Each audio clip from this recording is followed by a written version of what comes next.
सबसे पहले मेरे वरिष्ठ सहयोगी आशीष कुमार सिंह भी हमारे साथ जुड़े हैं, डिफेंस एक्सपर्ट भी हमारे साथ यहाँ पर गेस्ट जुड़े हुए हैं, लेफ्टिनेंट जनरल राज कादियान जी। सर आपका भी बहुत स्वागत है। सबसे पहले आशीष आपका रुख करना चाहूंगी, सबसे पहले ताज़ा हालात में जानना चाहूंगी, अभी फिलहाल क्या स्थिति है? दूसरा दिन है, काउंटर अटैक भी इजराइल की तरफ से अब किया जा रहा है, मौके पर अभी क्या स्थिति फिलहाल बनी हुई है? देखिए, जो जानकारी हमें मिल रही है उसके मुताबिक बहुत बड़ा काउंटर अटैक चल रहा है। और थोड़ी देर पहले आयुषी आप जो दिखा रही थी, जो डैनियल कैरमन इंडिया में इजराइल के फॉर्मर एम्बेसडर थे, अभी जो सर्विंग एम्बेसडर, इनसे ठीक पहले उन्होंने भी बहुत तफसील से बताया कि इस बार डिटर्मिन्ड है इजराइल कि सिर्फ जो कब्जा किया है जिन इलाकों पर हमास के टेररिस्टों ने आकर के, सिर्फ उसको छुड़ा करके और अपने लोगों को वापस लाना ही नहीं, बल्कि हमास को पूरी तरह से ख़त्म करना है। तो निश्चित तौर पर अब वहाँ पर जो है वो जंग जैसे हालात हैं और ये इजराइल की तरफ से डिटर्मिनेशन और उनकी फोर्सेस अब अंदर घुस रही हैं। बड़ी कार्रवाई की जा रही है सुनिश्चित करने के लिए कि किसी तरह से हमास की कमर पूरी तरह से तोड़ दी जाए। तो सिचुएशन फ्लेयर अप हो रही है और निश्चित तौर पर अब रिटेलिएशन चल रहा है इजराइल की तरफ से, जिसका खासा नुकसान हम तस्वीरों में दिखा रहे हैं कि किस तरह से गाजा पट्टी में देखने को मिल रहा है। जी सर कादियान सर आपके पास आना चाहूंगी। अब जिस तरीके से हमने पीएम नेतन्याहू को सुना है, उनका ये साफ तौर पर कहना है कि ये जो जंग है ये लंबा चलने वाली है और जो सभी लोग वहां पर रह रहे हैं उन्हें भी सुरक्षित रहने के लिए उन्होंने कहा है। लेकिन सबसे बड़ा सवाल ये है कि किस तरीके से हमास एक साथ 5,000 मिसाइलें दाग देता है इतनी आसानी से, जबकि कहा यह जाता है कि जो यहाँ पर डिफेंस सिस्टम है इजराइल का वो सबसे सुरक्षित है। तो आखिरकार चूक कैसे हो गई है और पता कैसे नहीं चल पाया कि इतना बड़ा हमला होने वाला है? Ayushi, good afternoon to you. Hamas ने हमले इजराइल पर पहले भी किए हैं, लेकिन ये हमला सबसे बड़ा था और सबसे ज्यादा कामयाब हुआ है।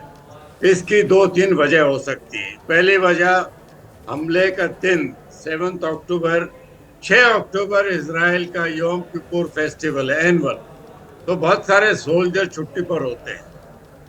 ये 1973 में अगर आप इतिहास में जाएं, इजिप्ट और सीरिया ने जब मिल के हमला किया था, वो भी 6 अक्टूबर को किया था और वो कामयाबी हासिल कर पाए थे। दूसरी वजह, कोई भी डिफेंस सिस्टम 100% इफेक्टिव नहीं हो सकता। वो तो खुद मानते हैं कि 90% है। कुछ महीने पहले इजराइल ने अपने सिस्टम को टेस्ट किया था तो उसकी कामयाबी सिर्फ 44% मानी गई थी। फिर उन्होंने कहा कि ये तो कोई टेक्निकल कमी थी, ग्लिच था, उसकी वजह से हुआ है। तीसरी वजह कि इसमें रॉकेट की कॉस्ट तो कुछ $100 की है और आयरन डोम के जो मिसाइल फायर किए जाते हैं उस एक मिसाइल की कीमत $80,000 से ज्यादा है। तो इसकी अफोर्डेबिलिटी मुश्किल हो जाती है। तो इजराइल का सिस्टम आर्टिफिशियल इंटेलिजेंस का इस्तेमाल करते हुए अंदाज़ा लगाता है कि जो आने वाला रॉकेट है क्या वो नुकसान पहुंचाएगा। अगर वो नुकसान पहुंचाने वाली जगह में नहीं गिरेगा तो उसको नाकामयाब नहीं कर सकता है। कई बार उसमें भी गलती हो सकती है। जी, ये हमला सबसे गंभीर था।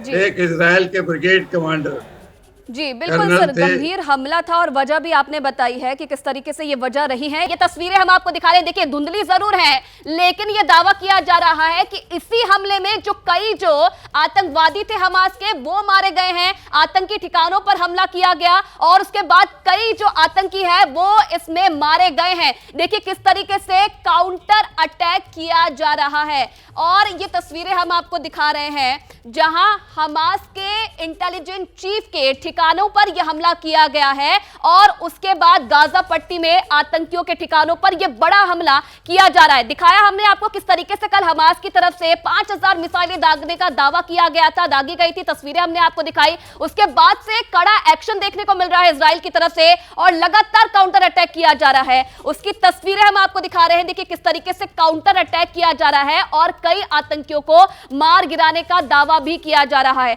हमारे सहयोगी लगातार हमारे साथ बने हुए आशीष, तस्वीरें हम दिखा रहे हैं आशीष, अब काउंटर अटैक किया जा रहा है और वही कड़ा रुख अब देखने को मिल रहा है इजराइल का भी, जिस तरीके से कल हमास की तरफ से हमला किया गया था। देखिए, हमास की तरफ से तो जो किया गया वो शील्ड में किया गया। रॉकेट्स पहले मारे गए हज़ारों और उसके एवज में वो अंदर घुसे। जिस तरह से हमने तस्वीरें देखी कि बाकायदा बैरिकेड्स को तोड़ करके, हालांकि इस पर भी बड़ा बयान दिया था डैनियल कैरमन ने और कहा था कि इंटेलिजेंस और आर्मी दोनों का फेलियर रहा, लेकिन जिस तरह से इजराइल अब अटैक कर रहा है वो तो अनाउंस करके कर रहा है कि अब हम एवेंज कर रहे हैं, अब हम बदला लेंगे अपने लोगों को। उन्होंने कहा जो लोग बचे वो इलाके को छोड़ करके हटे। ये होना ही था, दिस वॉज दी बिकमिंग। आप जिस तरह से हमला किया हमास के आतंकियों ने और करीबन 60 के करीब आतंकी अंदर घुस गए। आपने अभी तस्वीरें दिखाई कि किस तरह से 5 आतंकियों को मारने का क्लेम किया इजराइल फोर्सेस ने। मैं आपको बता दूं कि इससे पहले भी कई और आतंकियों को बंदी बनाने का भी क्लेम किया इजरायली फोर्सेस ने। निश्चित तौर पर तस्वीरें अपने आप बयान कर रही हैं कि बहुत एक्टिव और अग्रेसिव अंदाज में इजराइल अब रिटेलिएट कर रहा है और पूरी तरह से अंदर घुस करके, जैसा मैंने आपको पहले कहा कि डिटरमिन्ड है कि हमास की कमर पूरी तरह से तोड़ दी जाए। इजराइल को इस बात का भी ध्यान रखना पड़ेगा जो आसपास के मुल्क हैं, जैसे लेबनान ने भी एक फ्रंट खोल दिया, उनको लेबनान की चुनौती भी दूसरे फ्रंट पर झेलनी पड़ रही है। कहीं ये आग आगे बढ़ के सीरिया या दूसरे कंट्रीज में भी ना फैले, इसको ध्यान में रखते हुए इजराइल अपनी तरफ से पूरी कोशिश कर रहा है कि जो कब्जाए हैं इलाके हमास के आतंकियों ने, पहले उसको छुड़ाया जाए और हमास के खिलाफ निर्णायक लड़ाई को अंजाम तक पहुंचाया जाए। जी ठीक है आशीष, आप बने रहिए हमारे साथ।